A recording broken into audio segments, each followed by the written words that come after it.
আসসালামু আলাইকুম গাইস, দেখেন আপনার ভাইয়া আজকে মাছ আনছে। সুন্দর মাছ কিন্তু গুছি, বাইম, পুঁটি, দুই একটা চিংড়ি মাছও আছে। দেখেন চিংড়িও আছে অনেকগুলোই। এই দেখেন এইখানে পুঁটি মাছ, ট্যাংরা, এগুলো কিন্তু নদীর মাছ। এই দেখেন ভেদা মাছও আছে। ভেদা মাছ তো আমরা তো বলি ভেদা মাছ, এখন আপনারা কি বলেন জানি না।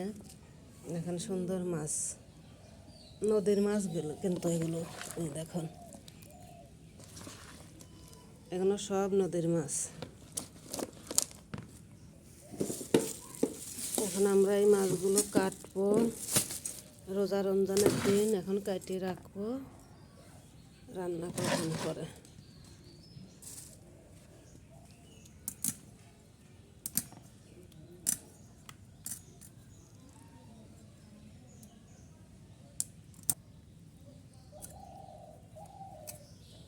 মাছগুলো কিন্তু খুব তাজা, কেবল নদীর থেকে মারলো, আপনার ভাইয়া কিনে দিছে।